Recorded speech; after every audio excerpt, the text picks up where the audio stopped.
पर बंजारा समाज की जो कल्चर है, अलग अलग एरिया से अपने अपने समाज की जो होली नृत्य है, होली कला प्रदर्शन, एक उदासीन टीला आश्रम की एक बंजारों की होली के नाम से प्रसिद्ध हो। या बोर्ड क्या लिखेंगे तो सबके दिल में छप जाएगा। एक ऐसा भव्य मंदिर हो, एक ऐसा भव्य मंदिर हो, बोलते हैं कि पूरे भारत में 12-15 करोड़ बंजारा है। आज जहां से भी, मैं तो यहां तक बोलता हूं केवल उत्तर प्रदेश नहीं, ऑल वर्ल्ड का, विदेश का भी बंजारा यहां पर आकर कहे कि मैं बंजारा हूं, उनका भी स्वाभिमान यहाँ जगे। और यही बात नहीं, हम केवल बंजारा ही नहीं है, हमारे आड़ोस पड़ोस, हमारे मित्र, हमारे परिवार, हम कहीं जगह जुड़े हुए हैं, तो उनको भी हम स्वाभिमान से यहाँ लाए और वो भी हमको देखकर आश्चर्य करें, हाँ आपके गुरुजी का, आपके समाज का आश्रम है वो। उनको भी यहाँ आकर उनको भी ऐसा लगना नहीं चाहिए कि उनकी भी मन में कुंठित भाव होना नहीं चाहिए कि हम कहाँ चले गए करके। उनको भी ये भी लगना, स्वाभिमान लगना चाहिए, उनको भी ऐसा मानसिकता, हम अच्छी जगह आए। तो आधुनिक समय के हिसाब से मेरी ऐसी कल्पना है, मेरे प्यारे बंधुओं, अभी ज्यादा बड़ी बात तो नहीं कहूंगा, परंतु आप यदि मेरे सहयोग में मेरे साथ यदि खड़े रहोगे, एक अहंकार नहीं है, परंतु इस भूमि को इतनी ऊंचाई तक ले जा सकते हैं आप सब, हम मिलकर इतनी ऊंचाई तक ले जा सकते हैं। यहाँ ऑल वर्ल्ड का समाज, ऑल वर्ल्ड के लोग आकर यहाँ उनको स्वाभिमान महसूस करेंगे। केवल आपके सहयोग की जरूरत है, और सहयोग किस प्रकार से हो, कोई जरूरी नहीं है सब पैसे से ही सब कुछ कर सकते हैं, सब आर्थिक सहयोग लेकर सब कुछ कर सकते हैं। हमारे नेताजी सरनाम जी ने जो बताई, ग्राम समिति बना कर हर एक गांव से, जिस गांव से यदि आर्थिक कलेक्शन हो जाए बहुत अच्छी बात है, नहीं तो महीने में 2 महीने में 10-5 लोग आकर, महिलाएं पुरुष आकर 5-25 ऐसा ग्रुप बनाकर यहाँ आकर श्रमदान करें। यहाँ कर आज हम यहाँ घूम नहीं सकते, पैर नहीं रख सकते, क्योंकि हमको डर लगता है कि सांप बिच्छू ना काट ले। यदि हम इतना तो कर सकते हैं ना, 5-25 लोग आकर ये साफ सफाई हो जाएगी।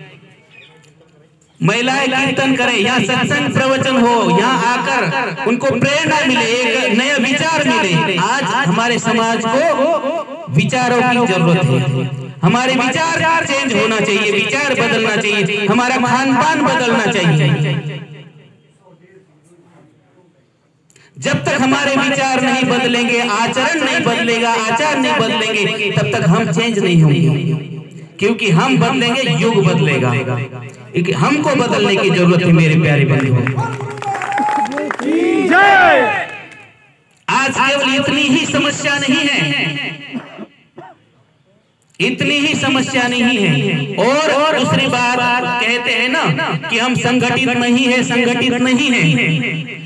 हम ये इतने लोग, मैंने पर्सनली किसी को फोन किया नहीं है, और मैं नहीं चाह रहा था कि मैं पर्सनल फोन करूं, मुझे केवल ये देखना था मेरे पक्ष में कितने लोग आते हैं, कौन कौन आते हैं, तो इससे एक हौसला बढ़ता है। और मेरे प्यारे बंधुओं, आप सभी जितने लोग हैं, उतने ही यदि सोचे कि हमको निस्वार्थ भाव से आश्रम के लिए, समाज के लिए मेहनत करना है, तो हमारा समाज, हमारा आश्रम अवश्य उस ऊंचाई तक जा सकता है जो हर किसी हम गर्व से कह सके कि ये हमारा गुरुस्थान है।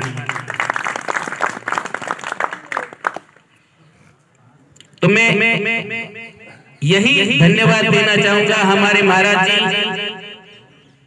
आदरणीय श्री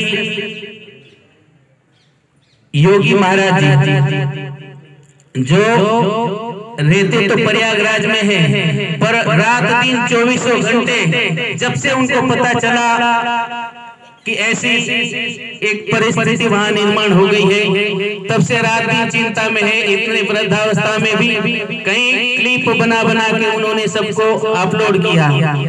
प्रचार सोशल मीडिया के माध्यम से।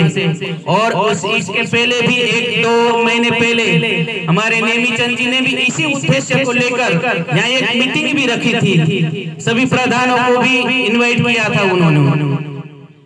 पर ये इसी के कारण ये यहाँ वातावरण के कारण वो प्रधान नहीं आ सके यहाँ पर।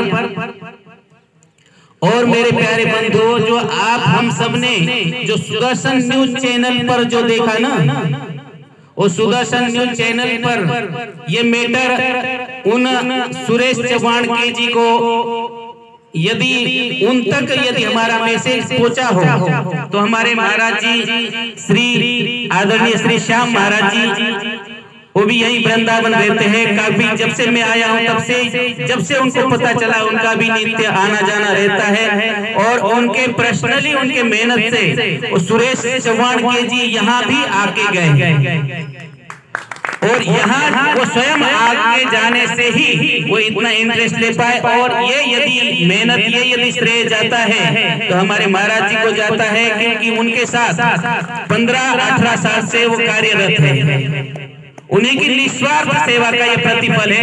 नहीं तो इतना चैनल पर इतना चलाना, इंटरनेशनल चैनल पर इतना देना ये कोई सादी बात नहीं है। आज आप सब जानते हो सोशल मीडिया का रेट। और मेरे साथ यहाँ आने का यदि मेरा श्रेय जाता है तो हमारे हरीश जी पहले से ही लगे थे। जब गुरु महाराज परम पूज्य संत श्री लक्ष्मण चैतन्य बापू जी, आपने नाम सुना होगा, महाराष्ट्र से बापू जी के समय से ही हमारे हरीश जी और उनके सहयोगी सभी आते रहते हैं आश्रम में। तब से लगे थे कि यहाँ से कोई संत चाहिए वहां पर। और परम पूज्य रमन रेड्डी वाले महाराज जी की कृपा और उनकी छत्र छाया है। परम पूज्य काशनी पीठाधीश्वर स्वामी गुरु शरणानंद जी महाराज, उनकी छत्र छाया के कारण आज आप हम सब सेफ बैठे हैं। बड़े बड़े जो कुछ असामाजिक तत्व के लोग उनके ऊपर थोड़ा कंट्रोल हो गया है। और ये जो संपत्ति है, जो भूमि है, उदासीन संप्रदाय आकाड़ा, उसके श्री महंत है स्वामी श्री महेश्वर दास जी महाराज। सभी संत महापुरुषों की कृपा रही, बहुत बड़ा भव्य प्रोग्राम। और चैतन्य साधक परिवार के हमारे अनुयायी सभी एक संत का उन्होंने एक बलिदान दिया यहाँ इस भूमि को बचाने के लिए। हमारे ऐसे हमारे बड़े गुरु भाई जो गुरु जी के गादी पर बैठे श्रद्धेय संत श्री गोपाल चेतन जी महाराज, और मेरे सहयोगी यहाँ आने से बचपन से हम साथ में घूमे हैं, ऐसे हमारे श्री गोपाल दास जी महाराज जो आज भी कार्यरत नित्य निरंतर यहीं के विचार चिंतन में रहते हैं। तो इन सभी को मैं बहुत धन्यवाद दूंगा। पिछले साल भी हमारे हरीश जी और उनके सहयोगी 5-6 लोग मिलकर करीब 2-4 लाख रुपए जमा करके कुछ लोगों को हमने निकाला भी है। ये 2 मकान खाली किए हैं पीछे। तो ऐसे कई समस्याओं का अभी समाधान करीब पूरा हो गया है। ये जो नया एक उत्पन्न हो गया है, यदि मेरे प्यारे बंधुओं ये समस्या का समाधान हो जाए तो ये आश्रम निष्कलंक और बिल्कुल इसका ध्वज एक आकाश में लहराएगा, इसमें कोई शंका नहीं है। और एक दूसरी बात, हमको एक जो माननीय सुरेश चौहान के जी ने जो संकल्प किया है, उनका संकल्प भी हमको साकार करना है। जो ध्वज लगाने का धर्म ध्वज की एक स्थापना होगी, उसके लिए भी हमने सोचा है कि 2-4 महीने पहले उसकी तारीख का अपन निश्चित करेंगे। हमारा तो प्लान था कि होली उत्सव में प्रोग्राम होता है, हर साल होली उत्सव के उपलक्ष्य में प्रोग्राम होता ही है, क्यों ना उसी प्रोग्राम के माध्यम से उसी प्रोग्राम में वो प्रोग्राम भी रख ले ध्वजारोहण का।